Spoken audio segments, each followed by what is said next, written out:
하나님의 은혜와 평강이 오늘도 매일의 묵상으로 함께하는 모든 성도분들에게 깊이 임하기를 축원합니다. 우리는 매일의 묵상 인물편을 통해서 은혜를 나누고 있는데요. 성경에는 여러 인물들이 등장하는데 그 중에는 의인들도 있고 또 악인들도 있지요. 의인들의 이야기를 통해서 나도 저 믿음의 선조와 같이 오직 하나님만 바라며 충성을 다해야지 라는 결단을 내릴 수가 있고, 또 악인들의 이야기를 통해서 저렇게 살면 안 되는 것이구나, 이러한 반면교사의 교훈을 얻을 수 있을 것입니다. 오늘 우리가 함께 다루어 볼 성경 인물은요, 남유다 왕국 5대 왕이었던 여호람인데요.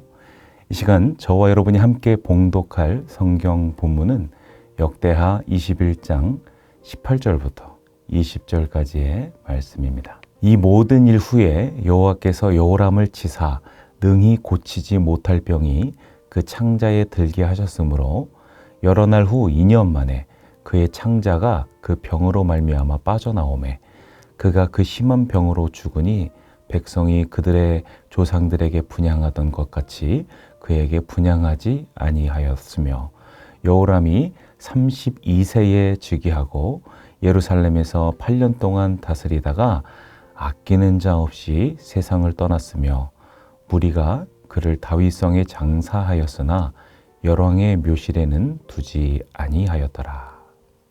아멘. 여호람의 이름은 여호와께서 찬양을 받으시다 라는 뜻을 담고 있습니다.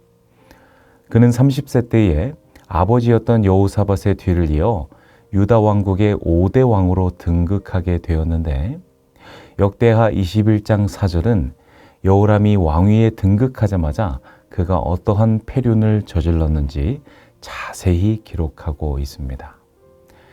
역대하 21장 4절 말씀을 함께 보겠습니다.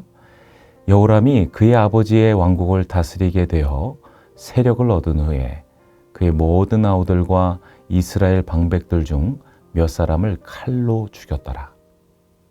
여호람이 어떤 악행을 저질렀다고 기록하고 있습니까? 그렇습니다. 자신의 왕권을 강화하기 위해서 아우들을 포함하여 자신의 견제 세력들을 모조리 숙청한 것이었습니다. 훗날 정적으로 자라날 조짐이 보이는 그런 사람들을 모두 다 죽인 것이지요. 이는 그가 하나님 앞에서 행한 악행 중에 첫 번째에 해당되는 죄악이며 그의 인생에 있어서 잘못 끼워진 첫 단추가 되었습니다. 그의 두 번째 실책은 하나님께서 원하지 않으시는 잘못된 혼인이었습니다. 그는 자신의 아버지였던 여호사밧처럼 북이스라엘에 대한 우호 관계를 계속 유지하고 또 권력을 확장하고 싶어 했습니다. 결국 이러한 욕심은 북이스라엘 아합 왕의 딸 아달랴와 정략 혼인으로까지 이어지게 되었고, 이것은 여호람이 우상 숭배를 일삼던 북이스라엘 왕들이 행하는 길로 완전히 들어서게 되는 신호탄이 되었습니다. 사실 이쯤 되면 하나님께 심판을 받아서 벌써 멸망당해도 이상하지 않은 그런 상황이었겠지만, 여호람의 입장에서 정말 다행스러운 것은 하나님이 다윗과 맺었던 언약을 기억하셔서 다윗의 집을 멸하기를 즐겨하지 않으셨다는 것이었습니다. 그러니까 다시 말해서 여호람이 잘나고 예뻤기 때문에 하나님이 심판을 잠깐 유예하신 것이 아니라 그의 선조 왕이었던 다윗과 맺으신 언약을 기억하셨기 때문에 신실하신 우리 하나님께서 다윗을 생각하사 당장 여호람을 멸하지 않으셨다는 것이죠. 여호람이 하나님의 마음을 살피고 또 하나님의 말씀에 귀를 기울이는 믿음의 사람이었더라면 하나님을 의식하고 두려워하며 회개의 자리로 나아갔을 텐데, 안타깝게도 그는 하나님이 싫어하시는 그 아합 가문 출신의 딸 아달랴와 결혼함으로써 그녀의 입김에 휘둘리며 신앙에서 점점 멀어져가는 인생이 되었던 것입니다. 이제 하나님께서는 여호람을 향해 계속 경고를 내리십니다. 어떤 경고를 하셨을까요? 역대하 21장 8절 말씀을 함께 보겠습니다. 여호람 때에 에돔이 배반하여 유다의 지배하에서 벗어나 자기 위에 왕을 세움으로, 여기에 등장하는 에돔은요, 유다 왕국에 복속되어 조공을 바치던 국가였는데 하나님을 믿는 신앙에서 떠난 여호람 왕의 시대에 들어서자 조공 국가들의 반란이 일어나고 훗날 주변 강대국들로부터 유다 왕국이 침공당하는 그런 상황에 직면하게 됩니다. 성경에서는 유다 왕국이 에돔과 림나 같은 조공 국가들의 반란을 당하게 된 이유를 여호람 그가 그의 조상들의 하나님 여호와를 버렸기 때문이라고 10절 하반절에 정확하게 명시하고 있습니다. 자, 이런 상황까지 오게 되었다면 어떻게 하는 게 마땅할까요? 이것은 내가 아우들과 정적들을 살해하는 죄악을 저질렀고 하나님을 떠나 우상을 숭배하였기에 일어나게 된 것이로구나 라고 고백하면서 즉시 하나님 앞에 회개의 무릎을 꿇어야 함이 당연하겠지요. 그런데 여호람은 이러한 하나님의 경고와 위기 속에서도 마음을 돌이키지 아니하고 오히려 유다의 여러 산에 우상을 섬기는 산당을 세우고 예루살렘 주민들로 음행하게 하며 유다 백성들을 미혹하게 하였습니다. 그러자 하나님께서는 선지자 엘리야의 서신을 통해서 다시 한번 경고를 보내시는데요. 우리 함께 역대하 21장 14절과 15절 말씀을 보겠습니다. 여호와가 내 백성과 내 자녀들과 내 아내들과 내 모든 재물을 큰 재앙으로 치시리라. 또 너는 창자에 중병이 들고 그 병이 날로 중하여 창자가 빠져나오리라 하셨다 하였더라. 하나님께서 여호람에게 이웃나라의 반란과 선지자 엘리야의 편지 등으로 계속하여 경고를 주시는 이유는 무엇일까요? 그것은 아까도 언급했듯이 그가 하나님과 언약을 맺은 다윗 집안의 사람이었기 때문이었습니다.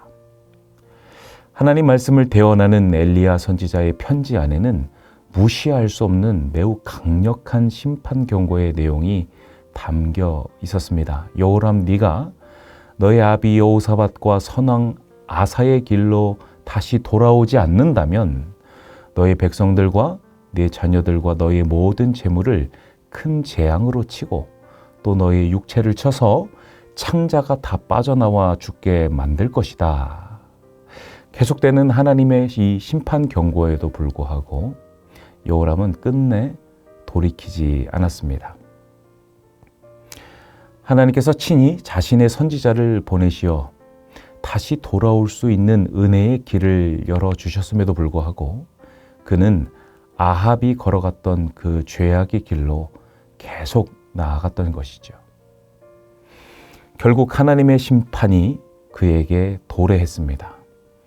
여호람이 유다를 통치한 지 6년째 되던 해에 블레셋과 아라비아의 침공을 받게 되었고 하나님이 경고하신 그대로 유다 백성들이 유린당하고 왕궁의 모든 재물과 왕의 아들들과 아내들을 모두 적국에 의해 탈취당하게 되었습니다. 그리고 이 모든 일 후에 하나님께서 경고하신 대로 그의 육체를 치셔서 창자에 병이 나게 하셨는데 여러 날을 이 병으로 고통당하다가 결국 창자가 그의 몸에서 빠져나와 죽음을 맞이하게 되었습니다. 그런데 오늘 본문 말씀처럼 왕의 죽음을 맞이한 백성들의 반응을 보게 되면 여호람 그가 백성들에게 존경을 받았던 왕이 아니라 원망을 샀던 왕이라는 사실을 알 수가 있는데요. 왕의 죽음에도 유다 백성들은 선왕들에게 했던 것처럼 분향하지 않았고 심지어 그의 시신을 열왕의 묘실에 두지 않았다고 기록하고 있는 것이지요. 여호람은 유다 왕으로서 8년이라는 짧은 시간 동안 통치하다가 아끼는 자 하나 없이 세상을 떠나게 된 것입니다. 하나님께서는 여호람을 심판하시면서 그의 가족들과 재물들을 모두 거두어 가셨지만 막내 아들 여호아하스는 남겨두셨습니다. 이렇게 그의 대를 보호하신 이유는 다윗 언약을 지키시기 위함이었죠. 심판 가운데서도 언약을 기억하셔 지켜주시는 신실하신 하나님의 모습을 우리는 여기서 다시 한번 발견할 수가 있습니다. 사랑하는 성도 여러분, 만약 우리가 하나님의 계속되는 경고 앞에서 마음을 돌이키지 아니하고 계속 죄악의 길로 나아간다면 어떻게 될까요? 우리는 행위로 구원을 얻는 것이 아니기 때문에 한 번 받은 구원이 취소된다거나 하는 일은 없겠지만 한 가지 분명한 사실은 내 안에 계신 성령님의 마음을 근심케 만들고 또한 성령께서 말할 수 없는 탄식으로 우리가 다시 돌아오기를 끊임없이 간구하시도록 하는 일이 생기겠지요. 물론 하나님께서 정말 사랑하는 자를 다시금 돌아오도록 선지자 요나와 같이 우리 삶 가운데 강권적으로 역사하셔서 길을 돌이키게 하는 경우도 있겠지만 우리 안에 내주하시는 성령 하나님은 참으로 인격적인 분이시고 또 우리를 존귀하게 여기신다는 사실을 기억하셨으면 좋겠습니다. 그분은 오늘도 우리와 함께 교제하기를 원하시고 우리에게 끊임없이 은혜와 사랑을 베풀며 그리스도의 길로 행할 수 있도록 인도하시는 파라클레토스, 보혜사가 되시는 것입니다. 저는 오늘 말씀을 정돈하면서 여러분이 하나님을 제대로 믿지 않는다면 여호람같이 심판받고 버려진다는 결론을 성급하게 내리고 싶지는 않습니다. 왜냐하면 하나님의 심판이 두려워서 믿는 그런 신앙은 결코 건강한 신앙이 될 수가 없기 때문입니다. 요즘에 출시되는 차량은 운전자를 위한 편의 장치가 정말 잘 되어 있는 것을 볼 수가 있지요. 대표적인 것이 차선 이탈 방지 시스템인데요. 운전자가 깜빡 졸거나 해서 차선을 넘어가게 되면 센서가 작동하여 핸들을 강제로 원위치 시키는 그런 시스템입니다. 어떻게 보면 정말 별로 필요 없을 것 같지만 이 작은 것 하나가 사람의 목숨을 구하는 장치가 되기도 하는데요. 운전 중에 차선 이탈 경고음이 막 들린다고 해서 운전자가 화를 낸다거나 짜증을 내는 경우는 아마 거의 없을 것입니다. 왜 그럴까요? 그 경고음은 사고의 위험으로부터 나를 지켜주는 경고음이 되기 때문입니다.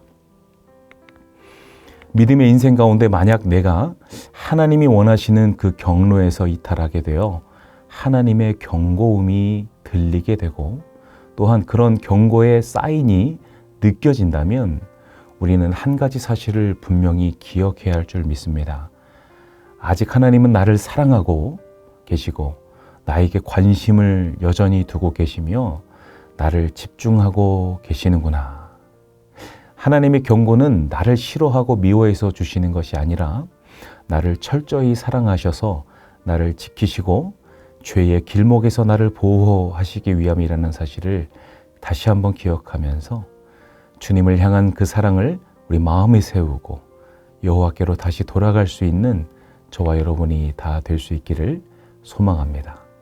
기도하시겠습니다. 하나님, 그렇습니다. 우리 인생 가운데 하나님이 올려주시는 경고는 나를 지키시고 나를 살리시기 위한 경고음이 됨을 믿습니다.